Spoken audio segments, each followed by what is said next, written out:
alaikum. Please like, share and subscribe. Thank you.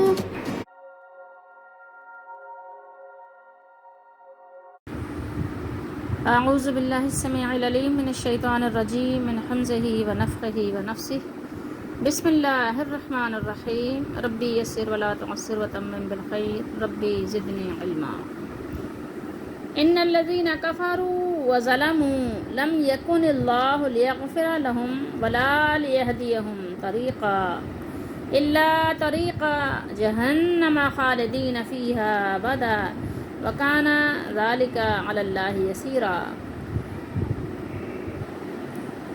یہ دو آیات مبارکہ ہیں 168 169 سورۃ النساء ہے، 6واں سپارہ ہے، ترجمہ ابن کثیر سے ہے۔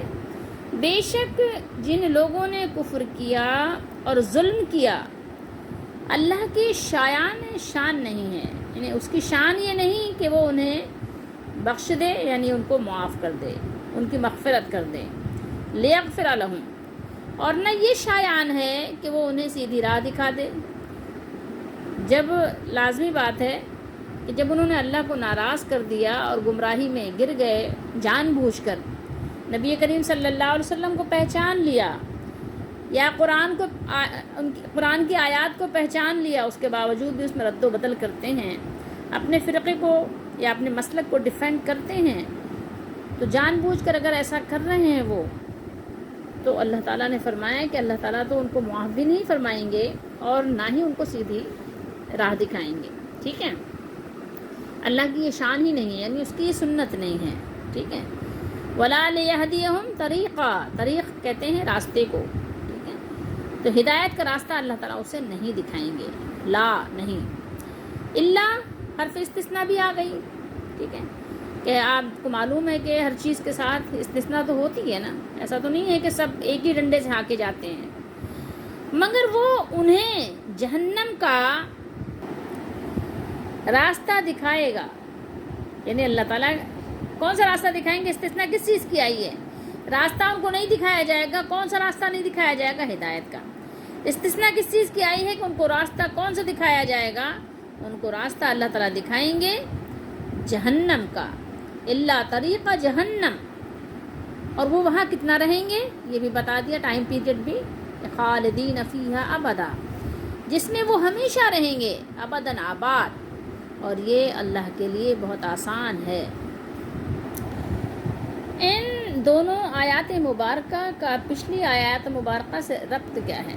ربط یہ ہے، تعلق یہ ہے کہ پہلے پچھلی آیات میں ان کی گمراہی کی کیفیت بیان کی گئی، اور پھر ان کی گمراہی کی کیفیت بیان کرنے کے بعد اب ان کو سزا سنائی جا رہی ہے، وعید سنائی جا رہی ہے۔ اور کیوں؟ اس لیے کہ انہوں نے ایک تو کفر کیا، اپنے مالک کا انکار کیا، ظلم کیا، گناہ پر گناہ کیا، پھر توبہ بھی نہیں کی، معافی بھی نہیں مانگی، ندامت بھی نہیں ہوئی، شرمندہ بھی نہیں ہوئے۔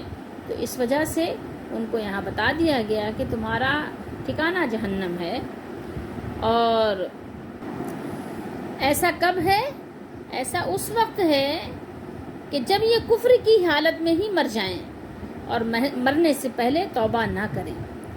اگر وہ مرنے سے پہلے توبہ کر لیں اور ایمان لے آئیں اور اپنے مالک کو راضی کر لیں کہ میں نے جو کچھ کیا وہ غلط تھا، اب ہم صحیح ٹریک پہ آتے ہیں، توبہ کر کے ایمان لا کے اگر ان کا خاتمہ ہو تو پھر وہ اس سزا سے بچ جائیں گے۔ وَلَا لِيَهْدِيَهُمْ طَرِيقًا، اس پر ذرا غور کیجئے گا کہ اللہ تعالیٰ نے فرمایا کہ اور نہ ان کو، ان لوگوں کو یا انہیں نیکی اور بھلائی کا، ہدایت کا، خیر کا اللہ تعالیٰ اپنی طرف کا ان کو راستہ ہی دکھائے گا، لیکن دکھائے گا کون سا راستہ؟ استثناء کس چیز کی ہے؟ اللہ طریقہ جہنم، ہاں جہنم کا راستہ اللہ تعالیٰ دکھائیں گے۔ تو اس کو کہتے ہیں استثناء منقطع۔ ٹھیک ہے،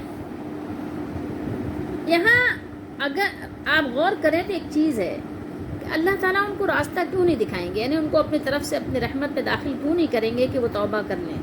اس لیے کہ دیکھیے پیچھے آپ غور کیجئے کہ پیچھے کیا تھا کہ ان لوگوں نے اللہ کے راستے سے روکا. جو لوگ اللہ کی طرف آ بھی رہے تھے ان کو بھی نہیں آنے دیا.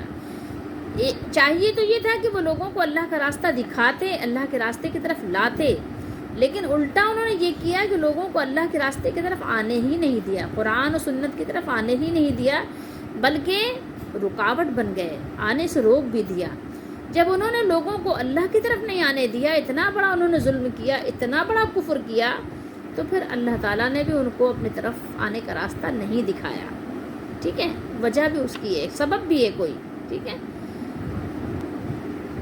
خالدین فیہا ابدا, وہ جہنم میں جائیں گے بھی اور جہنم میں ہمیشہ رہیں گے, اور ان کو جہنم میں لے کر جانا اور پھر ہمیشہ وہاں رکھنا. آپ کے ذہن میں کوئی بات آئے نا کہ ہمیشہ کہیں پر ہمیشہ رہنا, کہیں پر ہمیشہ کا گھر ہونا, وہ کوئی تعجب ہو کسی کو, کوئی تردد ہو کسی کو, تو یہ جان لے کہ یہ اللہ کے لیے کوئی مشکل بات نہیں ہے. اللہ تعالیٰ پر کچھ مشکل نہیں ہے. بندوں کے لیے مشکل تو ہو سکتی ہے, ان کے لیے تو کوئی یہ بات ایک یعنی مسئلہ بن سکتی ہے, پریشان کن ہو سکتی ہے کہ کسی کو, کسی قیدی کو کسی قید میں, کسی جیل میں ہمیشہ رکھنا, ہمیشہ وہاں اس کو زندہ رکھنا, ہمیشہ وہاں سزا دیتے رہنا, یہ کیسے ممکن ہے؟ لیکن یاد رکھو وَكَانَ ذَلِكَ عَلَى اللَّهِ يَسِيرًا, تو یہ بات اللہ کے لیے کچھ مشکل نہیں ہے, اور یہ ہمیشہ سے اللہ پر بہت آسان ہے. ہمیشہ سے اللہ تعالیٰ کے لیے ہمیشہ سے بہت آسان ہے, کوئی مشکل بات نہیں, کوئی اس میں تعجب خیز بات نہیں ہے کہ وہاں پر وہ ہمیشہ اللہ کی سزا, اس کے غضب میں رہیں گے. اور اللہ تعالیٰ سے دعا کرنی چاہیے کہ اللہ تعالیٰ ہم سب کو ایسے ہر کام سے, ہر عمل سے بچائے کہ جس کی وجہ سے انسان اللہ کا غضب اوڑھ لے, اور اللہ کے غضب میں وہ ہمیشہ رہے. اللہ تعالیٰ سے دعا کرنی چاہیے کہ اللہ تعالیٰ ہمیں ایسے عمل سے, ایسے فعل سے, ایسے قول سے ہمیں بچا کے رکھیے, اور ہمیں ہدایت کا راستہ عطا فرما. اللہ سے خوب دعا کرنی چاہیے کہ مالک ہمیں ہدایت کا راستہ عطا فرما. ابھی موقع ہے, ٹھیک ہے, ابھی آپ کفر سے باز آ جائیں اور اللہ کی کتاب کا راستہ اختیار کر لیں. قرآن مجید کو پڑھتے جائیے, قرآن مجید کو سمجھتے جائیے, قرآن مجید پر عمل کرتے جائیے.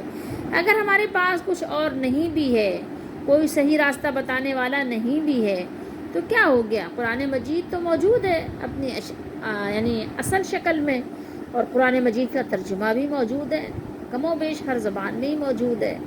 کوئی ایک زبان تو انسان کو آتی ہی ہے کہ جو قرآن مجید کا ترجمہ, صرف ترجمہ آپ پڑھیں, تفسیر نہ پڑھیں, کسی کی تعویل نہ پڑھیں, صرف ترجمہ پڑھیں, تو بہت ساری چیزیں ان کو جن کو کچھ اور نہیں آتا کہ وہ تفسیر سے بہک سکتے ہیں, کیونکہ تفسیر میں بھی بہت ساری باتیں ایسی آ جاتی ہیں جو انسان نہیں سمجھ سکتا, اور جو کسی نہ کسی فرقے کو ڈیفینڈ کر رہی ہوتی ہیں. تو اس لیے آپ صرف ترجمہ پڑھیں. اچھا, آج کا دور تو اور بھی بہت آسان ہو گیا کہ اگر آپ ترجمہ نہیں بھی پڑھ سکتے, آپ کو کوئی زبان نہیں آتی, آپ بالکل کورے ہیں, ابھی بالکل آپ یعنی کہنا چاہیے کہ ایسا گلاس ہے کہ جس میں ابھی پانی ڈالا ہی نہیں گیا, ابھی آپ نے کوئی علم نہیں سیکھا, تو پھر بھی کوئی مسئلہ نہیں, آپ سن تو سکتے ہیں نا. قرآن مجید کی آیات سنیں اور اس کا ترجمہ سنیں, آپ کے لیے انتہائی آسان ہے. ترجمہ آپ سنتے جائیے, تفسیر والی چیزیں مت سنیے, پہلے آپ ترجمہ سنیں, اور ہر آیت کے ترجمے پر آپ غور کریں, اور پھر اس کے ساتھ ساتھ اللہ تعالیٰ سے دعا بھی کریں کہ مالک ہمارے لیے ہدایت کا راستہ کھول دیجئے, ہمیں جہنم سے بچا لیجئے, ہمیں جہنم سے بچا لیجئے, ہمارے لیے ہدایت کا راستہ کھول دیجئے, اور ہمارے دل کو روشن کر دیجئے, اور ہمارے دل کو ایسا بنا دیجئے کہ جس میں حق قبول کرنے کی صلاحیت ہو, ہم حق کو سمجھ سکیں, حق کو قبول کر سکیں, حق کو حاصل کر سکیں, اور حق پر عمل کر سکیں. اللہ تعالیٰ ہمارے لیے یہ چیزیں آسان کر دیجئے. اور اس کے ساتھ ساتھ یہ بھی کہ نبی کریم رؤوف الرحیم جو آخری نبی ہیں محمد الرسول اللہ صلی اللہ علیہ وسلم, ان کی سنت پر چلنا بھی مالک ہمارے لیے آسان فرما دیجئے. ہدایت کا راستہ وہی ہے جو محمد الرسول اللہ صلی اللہ علیہ وسلم پر نازل ہوا، جو محمد الرسول اللہ صلی اللہ علیہ وآلہ وسلم دے کر بھیجے گئے، اور جو محمد الرسول اللہ صلی اللہ علیہ وآلہ وسلم لے کر تشریف لائے، جس کے ذریعے سے آپ کی بعثت ہوئی، جو آپ صلی اللہ تعالیٰ علیہ وآلہ وسلم لے کر اپنی امت کو آپ اپنے امت میں تشریف لائے اور اپنی امت کو دے کر گئے، وہ ہے قرآن مجید اور آپ کا طریقہ کار۔ تو جو نبی کریم صلی اللہ علیہ وسلم کا طریقہ ہے وہی بہترین طریقہ ہے۔ فرمایا آپ صلی اللہ علیہ وسلم نے خیر الہدی ہدی محمد صلی اللہ علیہ وسلم، بہترین ہدایت کون سی ہدایت ہے؟ خیر الہدی ہدی محمد صلی اللہ علیہ وسلم، یعنی بہترین راستہ، بہترین طریقہ، بہترین ہدایت وہی ہے جس پر محمد صلی اللہ علیہ وآلہ وسلم خود چلے ہیں اور جو اپنی امت کو سبق دے کر گئے ہیں۔ اور اس بات کا تو قرآن بھی اعلان کر رہا ہے، لقد کان لکم فی رسول اللہ اسوۃ حسنہ، سورہ احزاب میں، کہ بہترین اسوہ کس کا ہے؟ وہ رسول اللہ کا اسوہ ہے۔ تو سارے راستے چھوڑ دیجئے، ساری لکیروں کو مٹا دیجئے، ایک ہی راستہ ہے جو سیدھا ہے، ایک ہی راستہ، اور جو اس راستے پہ چلتا ہے اسی راستے پہ چلیے، اسی راستے پہ چلنے کی کوشش کیجئے۔ جیسا کہ سورہ لقمان میں اللہ تعالیٰ نے ارشاد فرمایا واتبع، اتباع کرو یا پیچھے چلو، کس پر؟ سبیلا، راستے پر، من، اس کے، انابا الیہ، جو راستہ اللہ کی طرف رجوع ہوتا ہے، اللہ کی طرف لوٹ رہا ہے، اللہ کی طرف جا رہا ہے، اسی راستے پہ چلنا ہے۔ اور اللہ کی طرف کس کا راستہ جا رہا ہے؟ سب سے پہلے محمد صلی اللہ علیہ وآلہ وسلم کا راستہ اللہ کی طرف جا رہا ہے۔ اور جو لوگ بھی محمد رسول اللہ صلی اللہ علیہ وسلم کی اتباع کرتے ہیں، آپ کے پیچھے چلتے ہیں، آپ کے مقتدی بنتے ہیں، وہ سب اللہ کی طرف جا رہے ہیں۔ اب ظاہر ہے اگر آپ کو نیک صحبت تلاش کرنی ہے کہ نیک صحبت کون سی ہے، کن لوگوں کے ساتھ بیٹھیں، تو آپ دیکھیے کہ محمد صلی اللہ علیہ وسلم کے طریقے پہ کون سے لوگ ہیں۔ اگرچہ وہ تنہا بھی ہیں، اگرچہ وہ الگ الگ بھی ہیں، تو پھر بھی وہ ایک جماعت ہیں۔ کیوں؟ اس لیے کہ وہ محمد صلی اللہ علیہ وسلم کے ساتھ ہیں، صحابہ کے ساتھ ہیں، تو وہ اسی جماعت سے تعلق رکھتے ہیں۔ ٹھیک ہے، تو اس لیے ہمیں یہ چیزیں سمجھنے کی ضرورت ہے کہ سارے راستوں کو چھوڑ کر ایک راستہ ہے جو سیدھا ہے، جس کو ہم صراط مستقیم کہتے ہیں، اور وہ راستہ ہے کون سا راستہ؟ وہ آپ صلی اللہ علیہ وآلہ وسلم کا لایا ہوا راستہ، قرآن کا راستہ، سنت کا راستہ ہے۔ تو اللہ تعالیٰ ہم سب کو اس راستے پہ چلنے کی توفیق دے۔ آج ہمیں ضرورت اس بات کی ہے کہ ہم دیکھیں کہ کیا ہم واقعی آپ صلی اللہ علیہ وسلم کے لائے ہوئے راستے پہ، قرآن کے راستے پہ، سنت کے راستے پہ چل رہے ہیں یا نہیں چل رہے ہیں۔ ہمارے لیے اس میں کیا سبق ہے؟ ہم دیکھیں، ہم چیک کریں اپنا راستہ کہ ہمیں کیسے پتہ چلے کہ ہم سیدھے راستے پر ہیں۔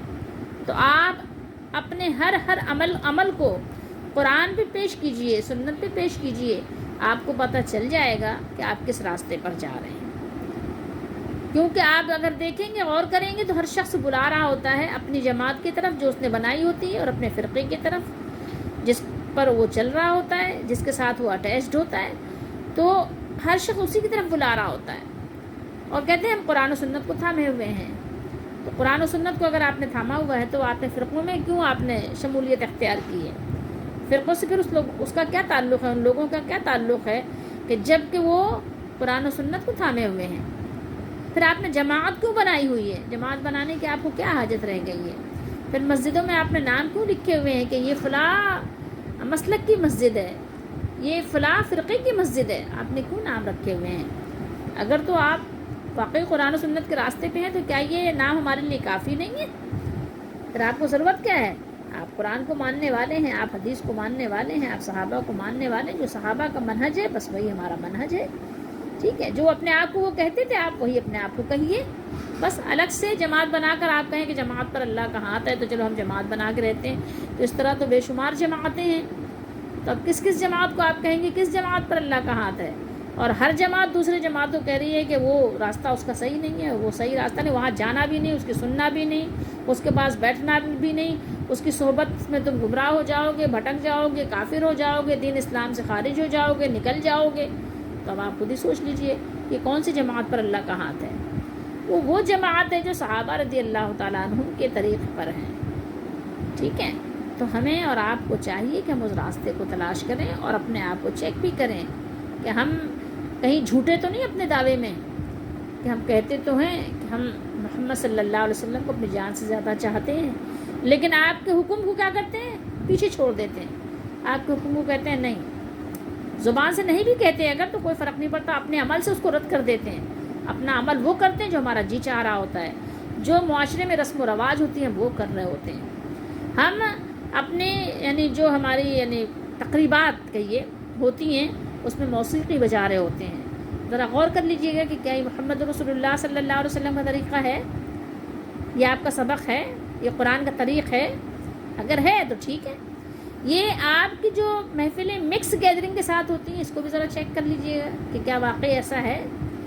جو ہم ہر وقت کھانے پینے کی، ہر وقت گھومنے پھرنے کی، ہر وقت شاپنگ کی، ہر وقت دنیا پرستی کی بات کر رہے ہوتے ہیں، زیادہ مال، زیادہ پیسہ، زیادہ دنیا، زیادہ عزت، زیادہ شہرت، کیا یہ طریقہ کار ہے سنت کا؟ نبیوں کا طریقہ رہا ہے پچھلے نبیوں کا یا محمد رسول اللہ صلی اللہ علیہ وسلم کا؟ اگر رہا ہے تو آپ اپنے آپ کو چیک کر لیجئے، نہیں رہا ہے تو پھر بھی چیک کر لیجئے، ٹھیک ہے۔